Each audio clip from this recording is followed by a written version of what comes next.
Just don't start me too high.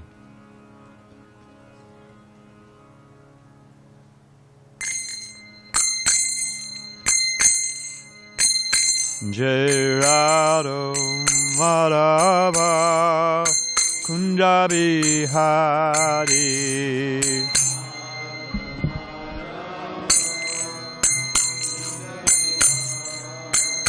Jai Radha Madhava Kunja Bihari Govardhan.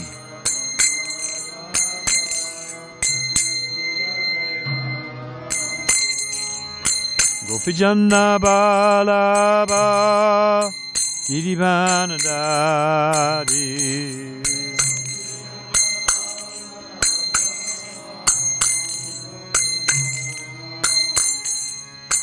Gopijana Balaba Girivanadari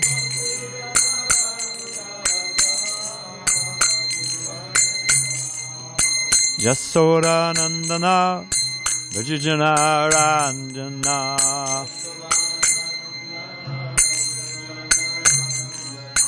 Yasoda Nandana Vajjana Ranjana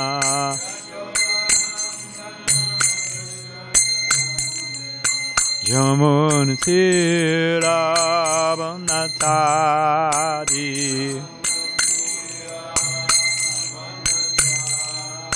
Jamuna Tira Vanatari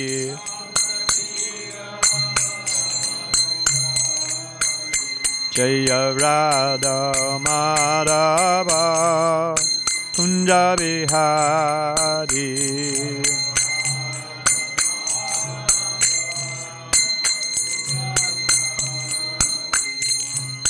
Gopijana Balaba Girivanadari Gopijana Balaba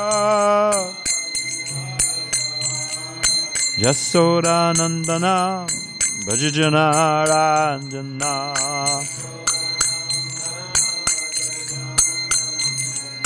Jamuna Tira Vanatari Jamuna Tira Vanatari Hare Krishna, Hare Krishna, Krishna Krishna, Hare Hare, Hare Rama, Hare Rama, Rama Rama, Hare Hare.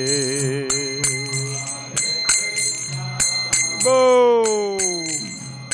Krishna Krishna, Hare Hare.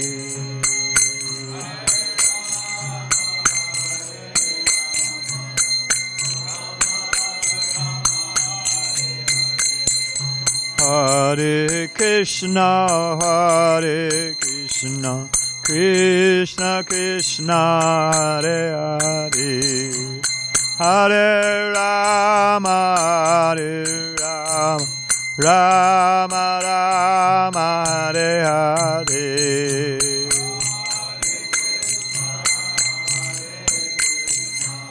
Krishna Krishna, Hare Hare, Hare Rama,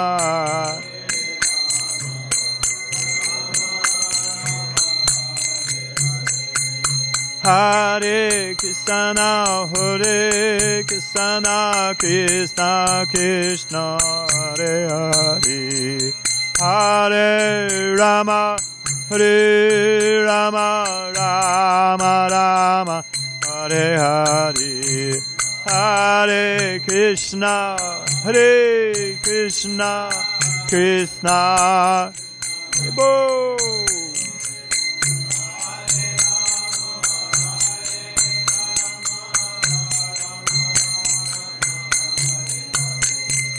Hare Krishna, Hare Krishna, Krishna Krishna, Hare Hare, Hare Rama, Hare Rama, Rama Rama, Hare Hare, Hare Krishna, Hare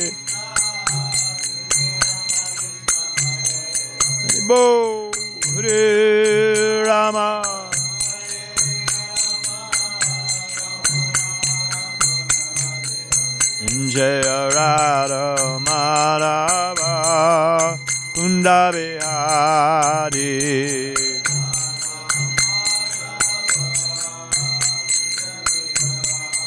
Jaya Radha Madhava Kunda Bihari.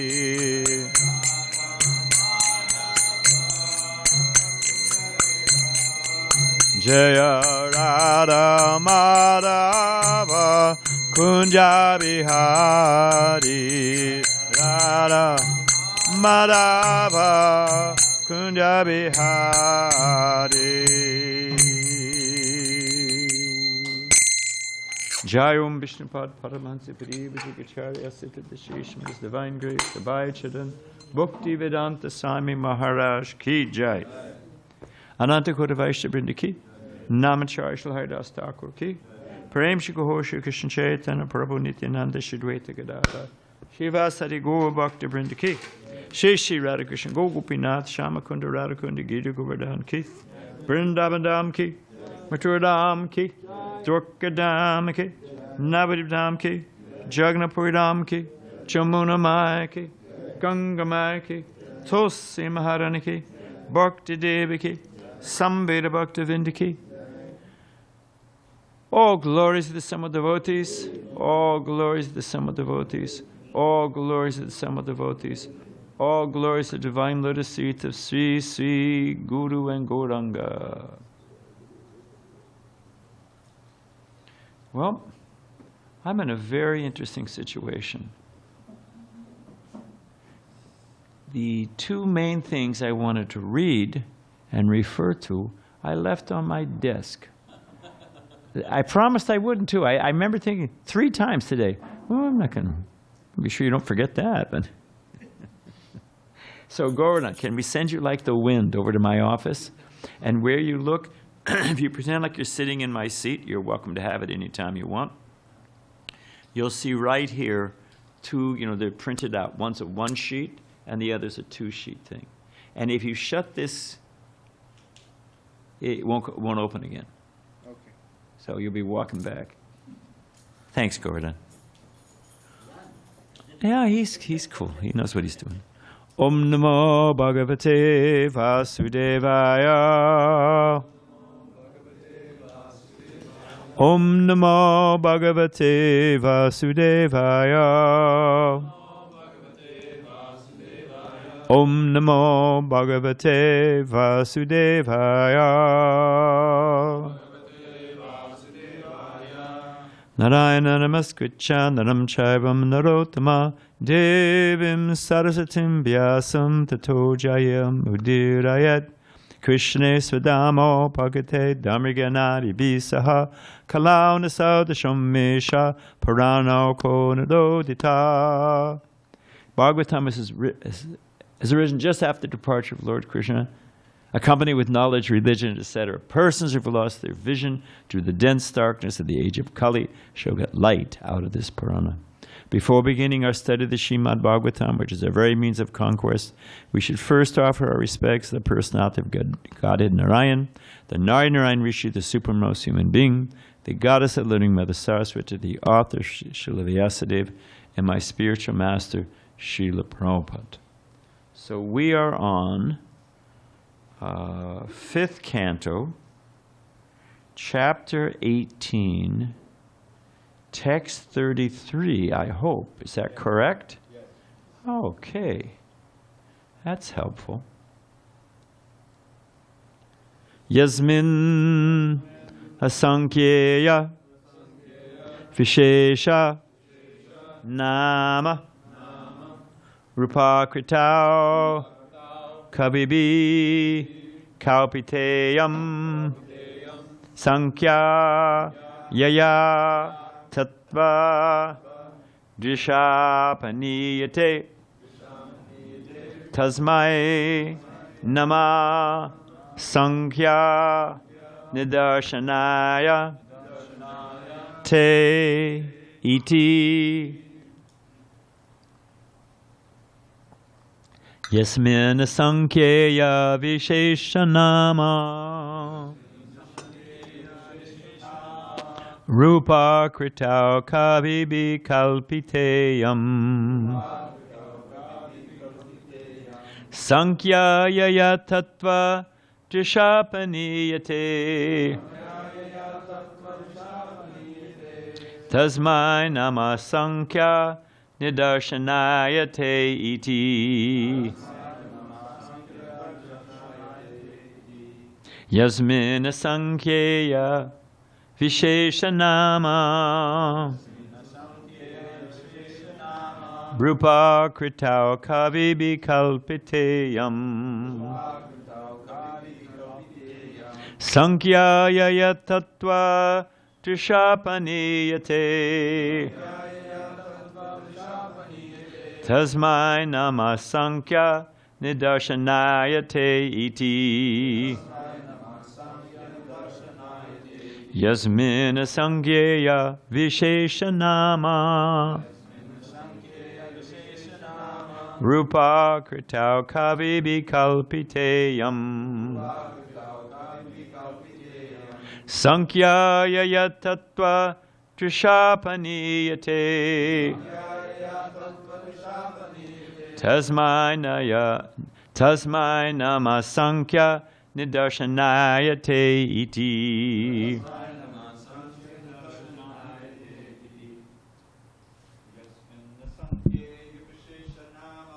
Yasmin sankhya visheshanama.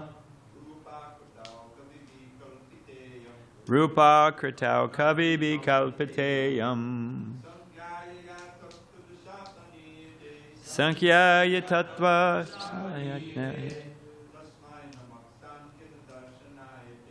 tasmai nama sankhya.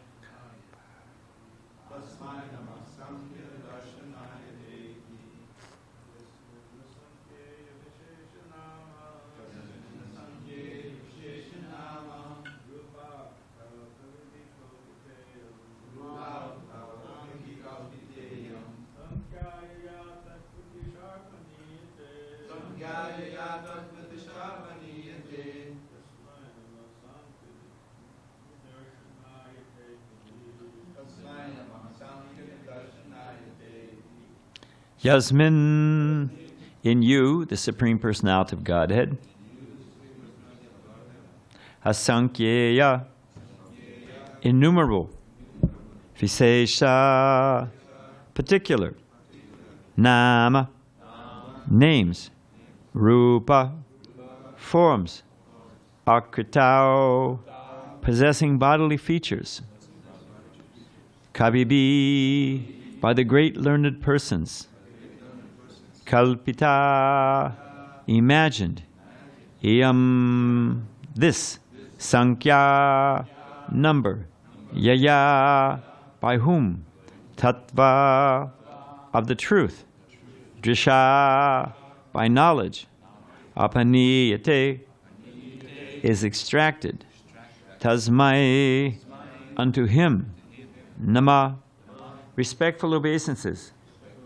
Sankhya nidarshanaya, who is the revealer of this numerical knowledge. Thank you very much. Where were we? Te, unto you. Iti, thus. O my Lord, your name, form, and bodily features are expanded in countless forms. No one can determine exactly how many forms exist, yet you yourself, in your incarnation as the learned scholar Kapiladeva, have analyzed the cosmic manifestation as containing 24 elements. Therefore, if one is interested in Sankhya philosophy, by which one can enumerate the different truths, he must hear it from you. Unfortunately, non-devotees simply count the different elements and remain ignorant of your actual form. I offer my respectful obeisances unto you. And Prabhupada's purport. Philosophers and scientists have been trying to study the entire cosmic situation and have been theorizing and calculating in different ways for millions and millions of years. However, the speculative research work of the so-called scientist or philosopher is always interrupted when he dies, and the laws of nature go on without regard for his work. My favorite is and my condolences to the family and all of that, but the professor, double PhD up at UCSD, and he was a nuclear biologist, microbiologist, and he was studying his life extension was his field, and he was going to live, he had, at 50 years old, he had the heart rate of a 35-year-old, he was taking so many vitamins. I was thinking we also take vitamins, vitamin P, vitamin S, vitamin J. Dayanidhi was talking about vitamin P for Prashadam, vitamin J for Japa. You got the idea. Huh? S for Srimad Bhagavatam. We take our multiple vitamins every day and keeps Maya away. But anyway, this guy's out there, life extension, everything's looking good. He's going to live till he's 120 with all of his faculties. And he happened to be jogging right on that Torrey Pines, and UCSD's on this side. And the women's volleyball team was out there practicing, all young girls bouncing around. He was looking the other way, ran right across through a red light and got hit by a bus. So much for life extension, So that's what Prabhupada's saying. You can work on it, but you're up against time. Indefatigable time. Okay, for billions of years, changes take place in the material creation until at last the whole universe is dissolved and remains in an unmanifested state. Constant change and destruction, bhutva praliyate, is perpetually going on in nature. Yet the materialistic scientists want to study nature's laws without knowing the Supreme Personality of Godhead, who is the background of nature. As Krishna states in Bhagavad Gita 9:10, Mayadakshena prakriti suyate satcharatcharam hetunanena kaunteya jagat viparivartate. This is the translation. This material nature is working under my direction, O son of Kunti, and it is producing all moving and non-moving beings. By its rule, this manifestation is created and annihilated again and again. Now the material nature is manifest. Eventually it will be annihilated and remain for millions of years in a dormant state. And finally, it will again be created. This is the law of nature. Om Gena Tamarandasya Gyana Gena Salakaya Jakshushan Militan Gena Tazare Shri Gurave Namaha. So what we're going to do today is a bit of a recap from last week, picking up on those themes. And then we're going to read the summary of the Sankhya Yoga. Okay. The thing is, we accept that we live in an amazing cosmos. I mean, everywhere you look, the whole thing's amazing. That I'm sitting here speaking to you is amazing. That you're hearing, I mean, if you go through all the intricacies of the ear, I mean, it's mystical. They can't reproduce it. They can, get you a cochlear implant or whatever. They can try to revive the thing, but so anywhere we look, it's amazing. Now, and then when we get metaphysical, I mean, it gets completely... I mean, we're just reading about all the different incarnations, all the different forms that Krishna comes in. They've got one form. Dayanidhi was talking about it last night, the old man with a beard. How is it that the source of all life, the generator of all life, is an old man in a walker with a gray beard and not very happy? How is it possible? And he goes through all the trouble. Yeah, for I am an angry and vengeful God from the Old Testament. He goes through all the work. Of course, it's no work for him. But he goes through all, just for analogy's sake, goes through all the work of creating this material world, all the intricacies of the thing. And then he gives you one life, and if you blow it, you burn forever in hell. I mean, give me a break. That's the best you can do? And half the time he's throwing thunderbolts and smiting and smoting and, turning people into pillars of salt. Wow. Probably unhappy because he's an old man. And when he's old, you get a little grumpy. Prabhupada says, oh, geez. It doesn't make sense. And we've just been reading. We were talking about a miser, how a miser has wealth but doesn't spend it. God is omnipotent. And he has a playful, sporting nature. And yet all he is an old man with a beard. Krishna's Jamuna Jivana. He's jumping in the Jamuna River. He's playing. He's got his gopis. Prabhupada says you never see a picture of Krishna smoking a cigar or working in a factory.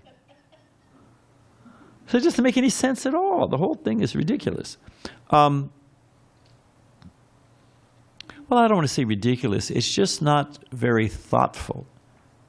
And it's based on fear and guilt. Fear is a very strong motivator, actually. People, what they should do, what they'd like to do. Everybody makes New Year's resolutions, And how many do they keep?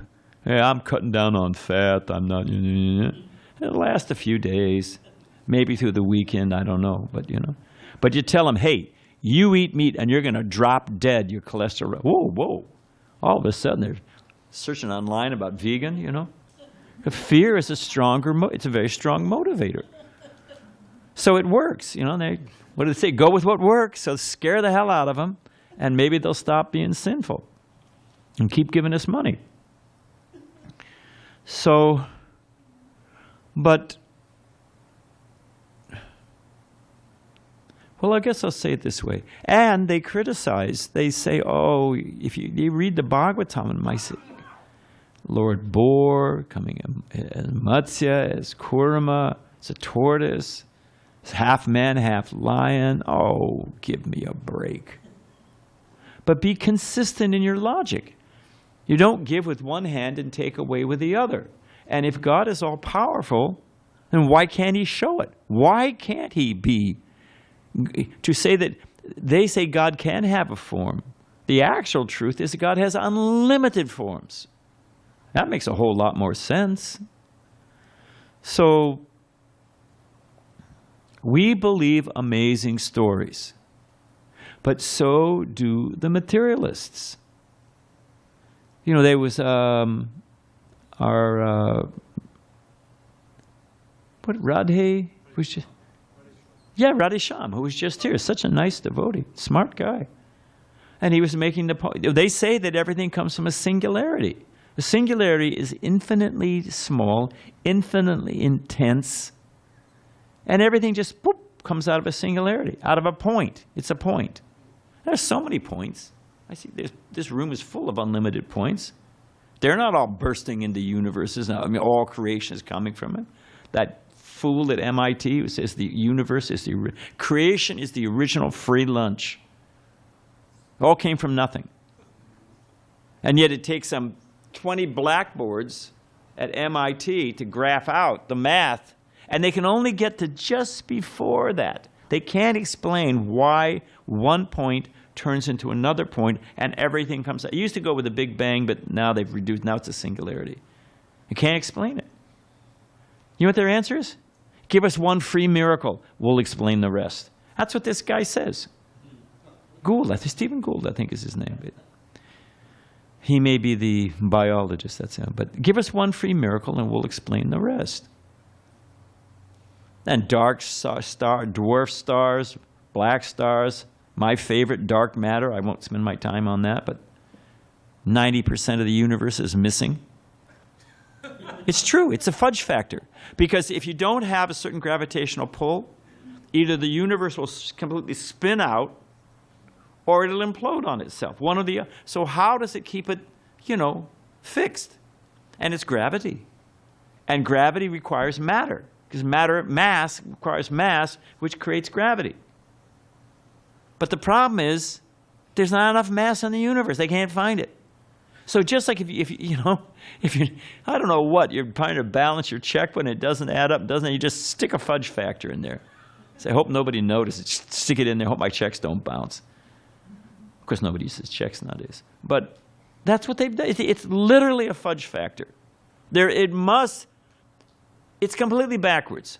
It's not that, it doesn't, our theory doesn't add up based on observing the material world. It doesn't add up. Therefore, our theory must be wrong. Now, that would be illogical, wouldn't it? It doesn't add up. I'm missing something. I got to go back and figure out what, my hypothesis is wrong. No way. I must be right. And therefore, I'll create something called dark matter just to fill in the unit, just to fill in the gap. It's a total fudge factor. It must be there because we couldn't be wrong. So we believe amazing stories. They believe amazing stories. The question is, which stories make sense? Once you accept the basic premises, suppose I walk into MIT and they got the 20 blackboards cut. And I said, well, I don't understand. That doesn't make any sense at all. Well, did you take geometry? No. Did you take trigonometry? No. Did you take algebra? No. Did you take advanced algebra? No. Did you take physics? No. Of course you don't understand it. Therefore, we're reading, to get to the whole 10th canto, we're learning all the preliminary understandings, preliminary steps, preliminary theories. And if you build on that, then it makes complete sense. And in a sutra, if God is all-powerful, which he has to be, because we've got miracles all around us, at every moment, everything we look at is breathing, is a miracle. Here's one to blow your mind, and they don't have an answer for it. What to speak of the unified field theory? We won't even get involved in that. How you reconcile quantum mechanics, which is based on points and particles, and steady physics is the points in principle, like that. Points, matter, blocks, and quantum mechanics, which is waves. It's all waves. And that's why they call it the grand unified field theory. Whoever can figure out how these things are reconciled immediately gets the Nobel Peace Prize times 10, because he can't figure it out. So here's another one, and I forget there's a name for it, but I can't remember it. You can take a lemon seed. You can analyze everything that's in that lemon seed, and you can put it in the ground and water it. You can analyze everything that's in the water, everything that's in the soil. So everything that goes into that lemon tree that comes up, everything in the oxygen, everything in the soil, everything in the seed itself, and yet you will find chemicals in the lemon juice that are none of those elements.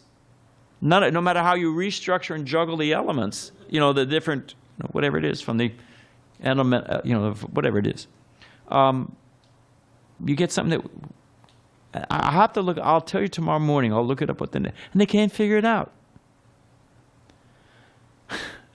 They say, anyway, I don't want to spend too much time on this. I actually wanted to go somewhere else. But the point is that it's not it's the either-or question. Either it happened by chance or it happened by a divine designer. It's one or the other. So they've gone their way, we've gone our way. And now let's analyze which one makes sense. Now, what their theory rests on, they've got the chart of all the different elements. They broke it, this rests on this. Here, they've got whatever it is. They had the original elements, and then they broke them down. They realized, there's molecules. And okay, molecules have atoms. Okay, atoms have, proton, neutron. Like now they're down to, what is it? Neutrinos and quarks, and they're way out there. But they're breaking it. Okay, this rests on this, and this rests on this. I should actually be going up. This rests on this rests on this. So they're counting. They're analyzing how this material nature works. That's the basic principle. They break it down into And the whole idea is they can break it down to tiny pieces and laws that they can understand, that all fits within their tiny little brain. They can't even remember their papers or how to find their way home, or, the average American, what is it, how many names after a certain number of people's names? You just can't process it. You just can't, there's only so many facts that you can juggle in this. My father, he got a new phone. Oh, my son got a new phone number. My father's passed away, but this is some time ago. So my son said, hey, they were close. Hey, Gramps, here's my new phone number. So my father got out a pen to write it down. My son said, Gramps, just memorize it. Because he was a smart guy. Just memorize it. He said, no. He said, at my age, anything that goes in pushes something out. He said, I'll remember your phone number, but I'll lose my Social Security number. He said, no. I'm at a steady state now. I can't, don't change too many things. But even, you're fresh and young. You can only remember so many things. So even Brahma has 4 heads, and he's in a small universe. So, but the principle, we can break it down into tiny pieces that works by certain laws that we understand. There's so many, Heisenberg's law, there's so many laws. Jeez, I gave up at a certain point in time. I said, that's too much, man. Makes more sense, Krishna. I said, I'm sorry. Anyway, I don't want to get off on that. But the point is that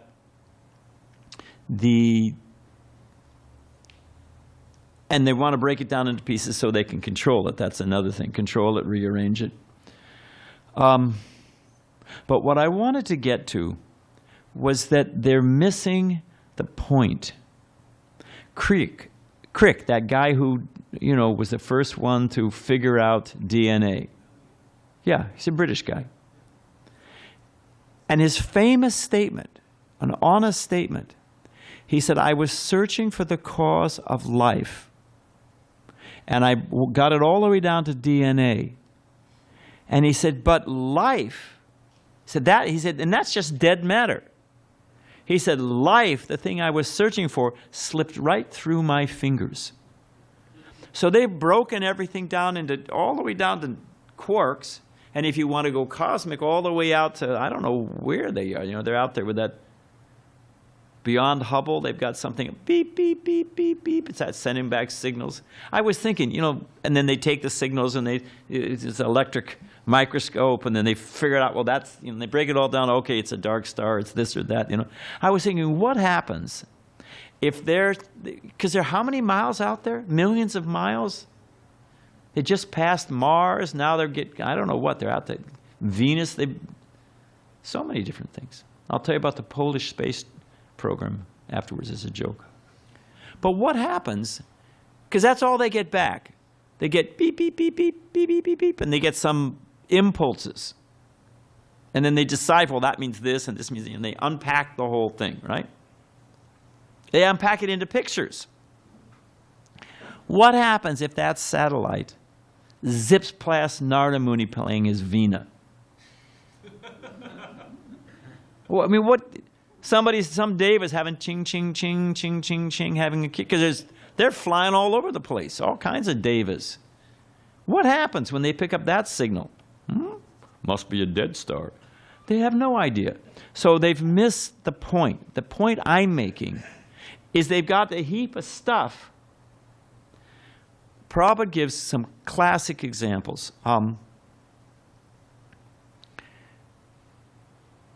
When I look outside my window and I see that the leaves are moving, do I conclude that the tree is trembling in ecstasy?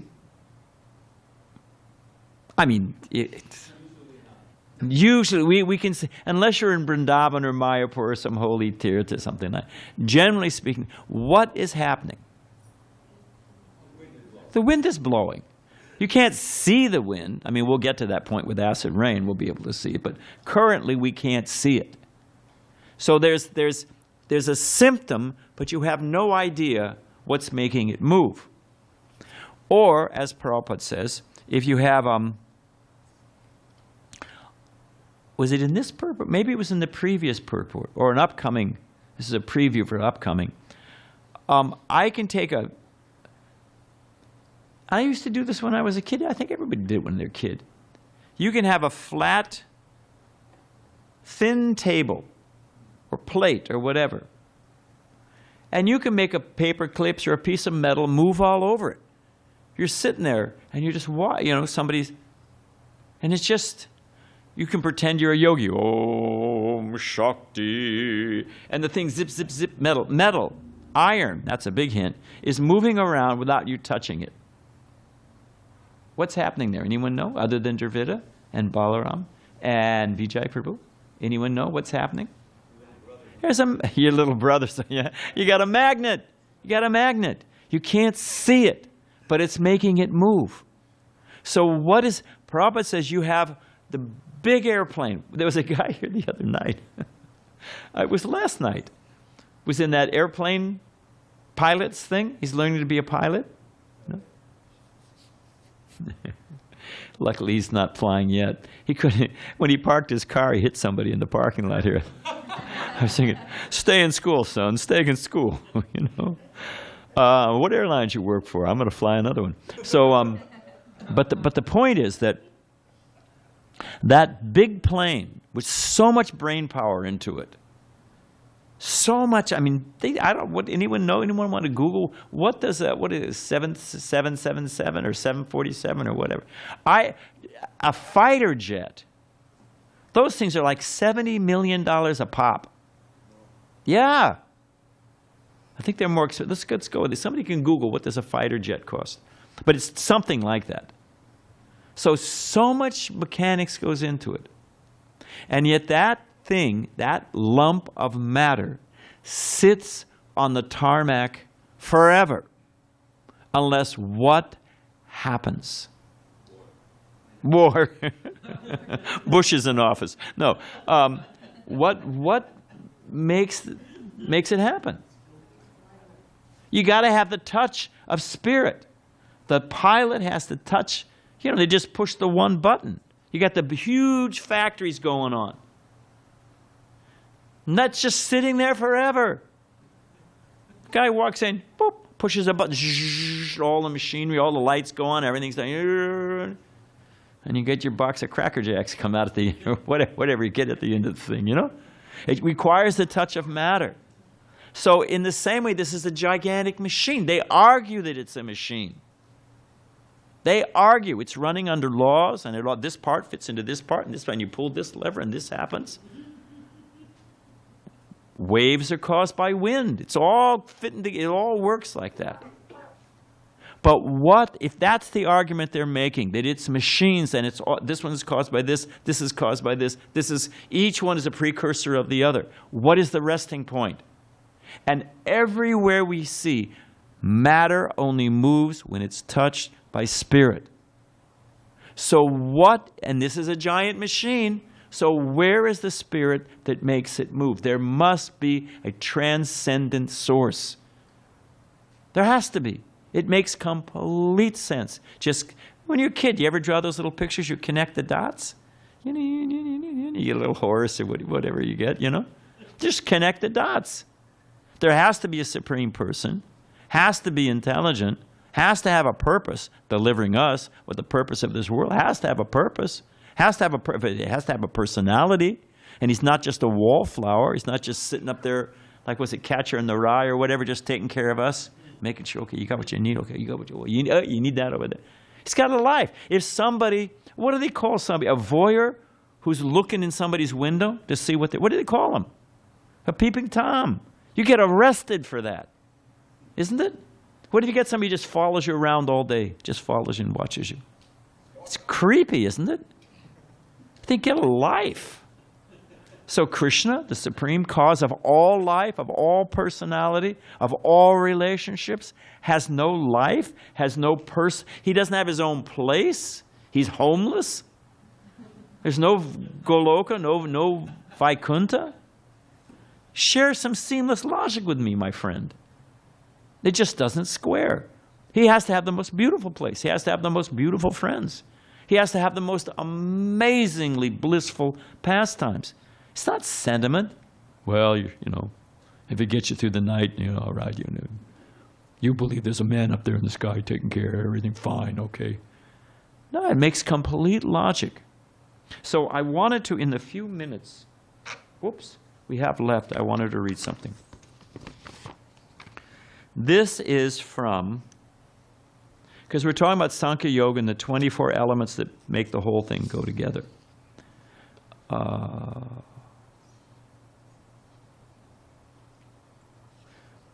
Well, I guess I'll read them both. This is from and I left out the reference, but it's from the 3rd canto. 25 elements, that's what, because it talks about Sankhya Yoga, and the next few verses are going to build on what is Sankhya Yoga about. But it's hardcore analysis.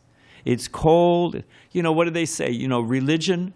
Sure, we're talking about having faith. They have faith in you know, whatever it is, and in their fantastic stories that everything came from nothing. And we have fantastic stories we believe. So it's a matter of where you're going to put your faith. But Prabhupada says faith without logic or intelligence is sentiment, and at worst it becomes fanaticism. So we're all for logic and intelligence, using our intelligence. We're not into blind faith at all. So the 24 elements that stack up and create this existence, the sages and the Vedas have broken it down. And not just the dull blocks, but subtle elements also, like mind. That's actually something that builds intelligence, false ego. They create this. Does a fish know it's swimming in water? I don't know. We've never asked a fish, but what do you think? Does it know that it's swimming in water? Do you feel that you're swimming in barometric? What is it? You know, the barometer? What do they call that pressure? What is it? Yeah, barometric. Yeah, the pressure. So we're in the air, and it has weight. It has pressure. Anybody feel that they're like, whoa, working it through the air? Yeah. We don't even know it. We don't even feel it. It's not even a factor on our radar. So the fish, they're just swimming in water. They don't feel. I mean, they're playing in the waves, Prabhupada says. So in the same fashion, this is not just talking about the dull matter blocks, but it's talking about subtle principles behind it when you read this, which make up the atmosphere in which we're existing.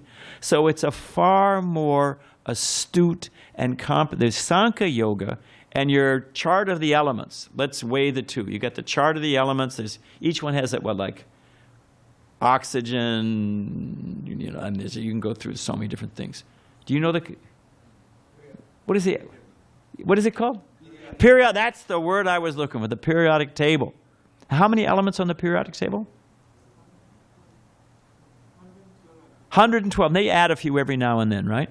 So you got 112. And that's what makes up the cosmos, right? Yeah, that's it. Those are the building blocks. Well, that's a little bit blunt and simplistic. And when you combine them, what do they all become? They don't take a step into principles and motivations. So compare your periodical chart and then compare this description of Sankhya Yoga. And you tell me which is a deeper, more reasonable, more comprehensive understanding of this existence, of what we're swimming through and working through. Here we go. First, there's the pradhana. Pradhana is the unmanifested. That's just unmanifest everything. Okay? And by the will of the glance of the Supreme Lord, it then becomes prakriti. It becomes manifest. So it goes from the unmanifest, formless, that's your oneness. And by the agitation of the Supreme Lord, it becomes prakriti, which now it becomes manifest. And then these are the steps. It's breaking it down. This is what gets you to 20. There's the gross elements, the Mahabhuta, earth, water, fire, air, and ether. Picture your periodic chart, and now we've got the Sankhya periodic chart. You've got your 5, once you've got the bhuta, the matter, okay, how do you interface with it? You've got the 5 working senses, voice, hand, legs, generative organs, evacuating organs. That are doing stuff, the 5 senses.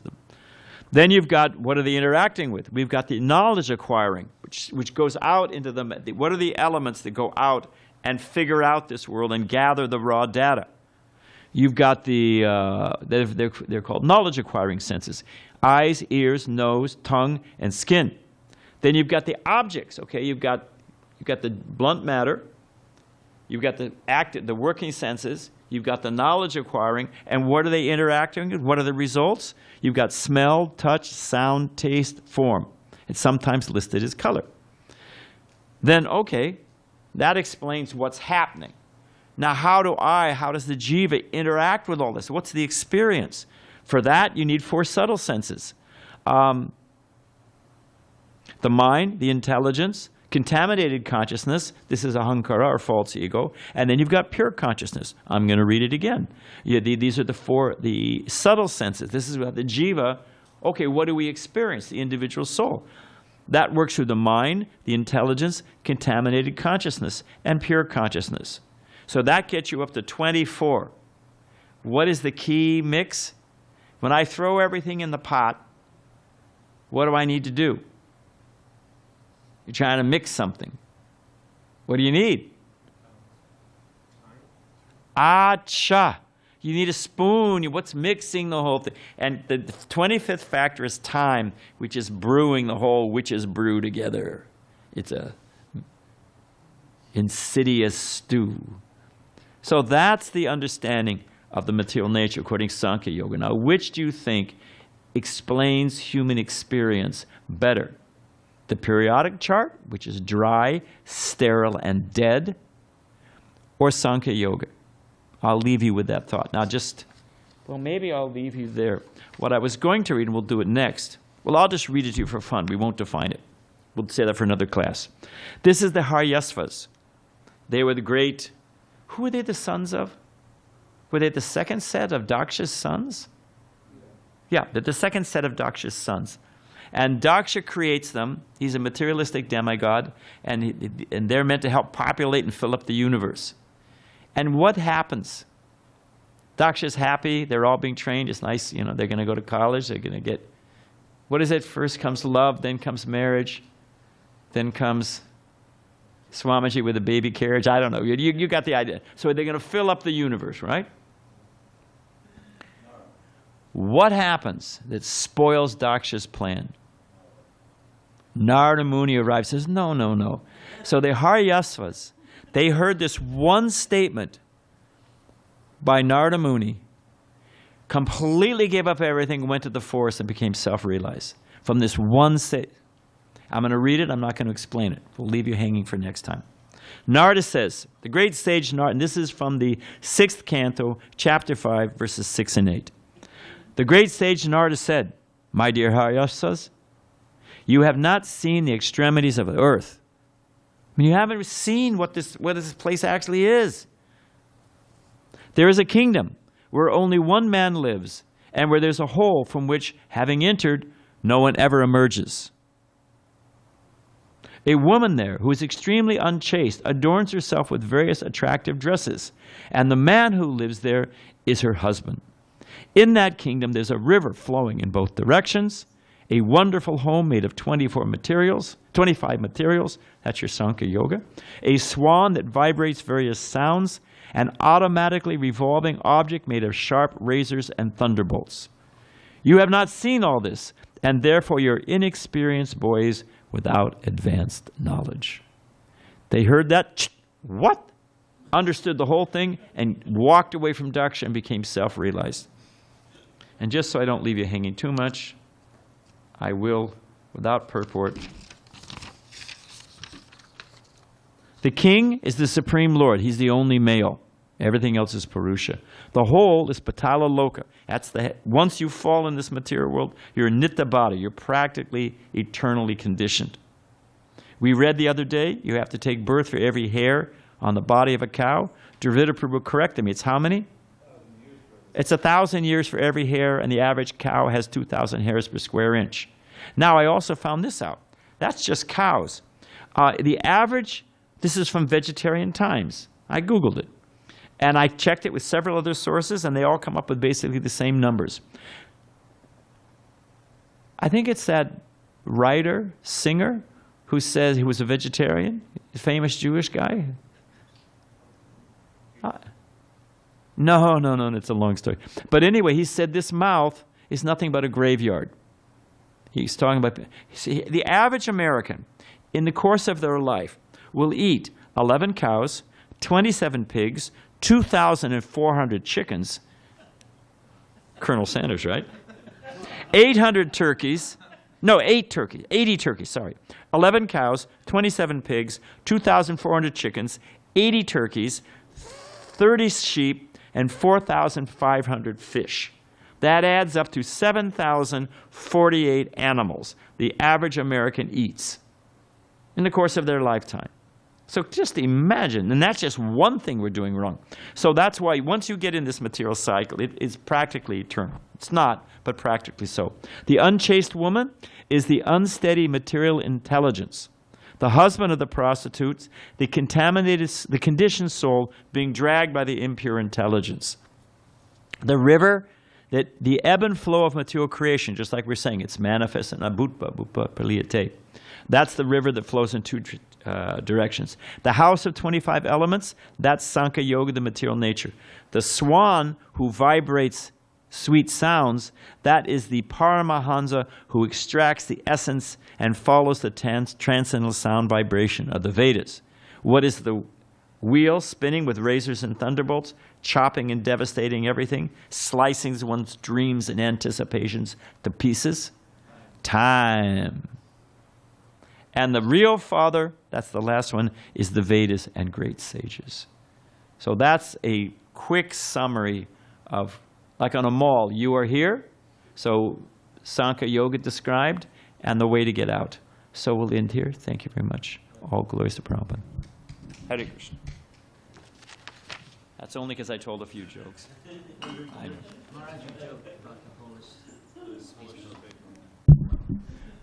Only because you asked. And I don't know who. You can use anybody, so don't. You know, if we have any Polish listeners out there, you can say it's the Russians. I don't want to offend anybody. But, so the Polacks started a space program. And that's, I'm trying to show, it's such a bluff. Okay, so the Polacks, they started a space program. And they said, where are you going to go? And they were thinking about it. They've already been to the moon, so they say. At least they haven't entered into the dimension of the moon. They may have landed on a three-dimensional plane. They may have landed on it. But they didn't go into the fourth, fifth, higher dimensions of reality. So they didn't actually go to the real moon. They didn't enter into the moon. Anyway, so the moon, Mars they've been to, Venus they've been to.